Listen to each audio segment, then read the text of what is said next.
गणेशाय नमः। नमस्कार, मैं अविनाश सिंह। आज हम बात कर रहे हैं सभी भावेशों का प्रत्येक भाव में कैसा प्रभाव होगा, अर्थात हर एक भाव में उनके भावेशों का सभी भावों में चर्चा करेंगे। जैसे कि लग्नेश अगर द्वितीय में बैठे या लग्न में ही बैठे, तृतीय में बैठे, चतुर्थ में, पंचम में, ऐसे करके सभी भावों में इनका कैसा प्रभाव होगा। फिर द्वितीय की बात करेंगे कि द्वितीय लग्न से लेकर 12वें भाव में सभी भावेशों का सभी भावों में क्या प्रभाव होता है, इसके विषय में हम चर्चा करेंगे आज। आशा करता हूँ आपकी कुंडली में, यदि आप कुंडली आपके पास है तो आप मिलाइए एक बार और देखिए कि आपके कौन से भाव के पति किस भाव में बैठे हैं, कैसा परिणाम आपको मिल रहा है। हालांकि इसमें राशियों की भी भूमिका होती है, महत्वपूर्ण भूमिका होती है कि कौन सी राशि बनी है आपके इस भाव में। फिलहाल मैं भावेश के अनुसार बात कर रहा हूँ कि इस भाव मतलब कि राशियों की ही बात हो रही है, इस भाव में कौन सी राशि बनी है। लग्न का स्वामी अगर लग्न में हो, यानी लग्नेश अगर लग्न में हो, ये लग्न है आपका, यह भाव लग्न है। जब आपका जन्म हुआ तो यहाँ पे जो नंबर लिखा है उस राशि को पूर्व दिशा में पाया गया था, इसलिए वह आपका लग्न बना। ठीक है, तो लग्न मतलब ये होता है जहाँ चंद्रमा लिखे होते हैं, वह जहाँ चंद्रमा जिस राशि में पाए जाते हैं वहाँ चंद्रमा लिखे रहते हैं, वह आपकी चंद्र राशि होती है। यह पूर्व दिशा है आपका। तो लग्न से हम व्यक्तित्व को देखते हैं, शरीर को देखते हैं। जिनके लग्न के स्वामी लग्न में ही हो, ऐसे जातक शरीर से सुखी होता है और शरीर से सुखी होता है और शुभ काम करने वाला, यानी अच्छे काम में परिश्रम करने वाला होता है।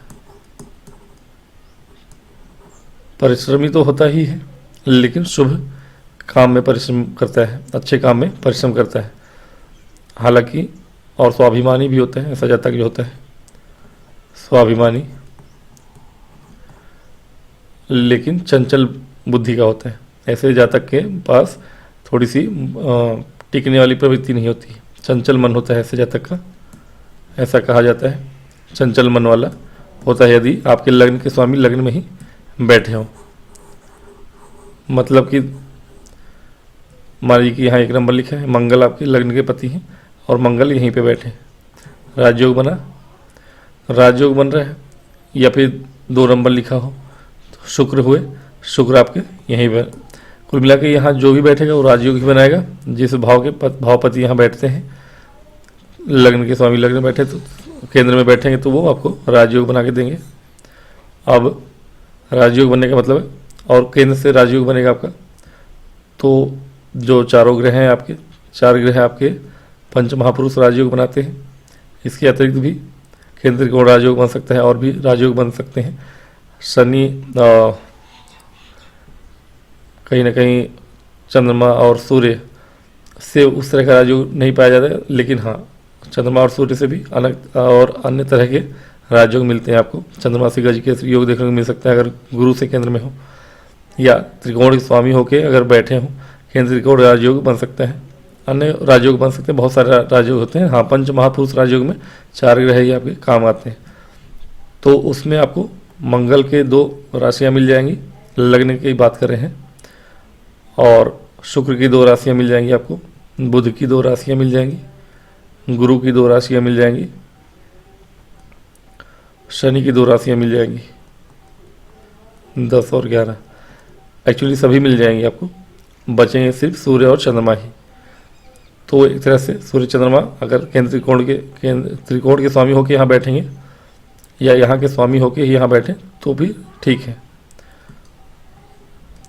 तो कुल मिला के लग्न के स्वामी यदि लग्न में बैठे हों तो आपका राजयोग बनाते पहली बात तो, और ये अपने आप में ही शुभ होता है।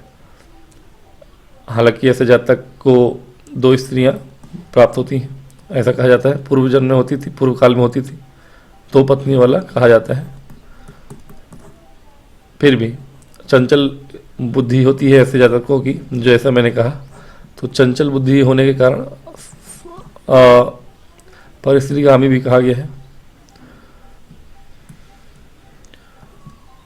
परिस्त्रीगामी कहा जाता है ऐसे जातक को।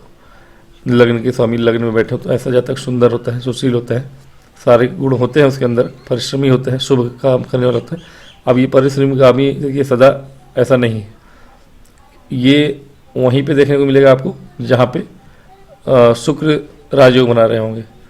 अगर गुरु का लग्न में आपके लग्न पति बन के बैठे, गुरु आपके राजयोग बना के बैठे हों, यानी यहाँ धनु राशि हो और गुरु बैठे हों, अथवा यहाँ मीन राशि हो और गुरु यहाँ बैठे हों, तो अब गुरु से राजयोग बन रहा है तो ऐसा जातक परिस्त्रीगामी नहीं होगा।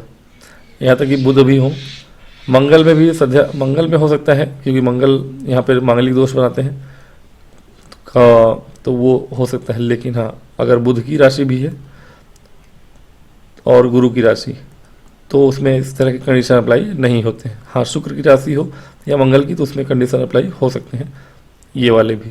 तो ये हो गई आपके लग्न की बात। तो लग्न का स्वामी लग्न में हो तो ये अच्छा अपने आप में एक राजयोग ही होता है।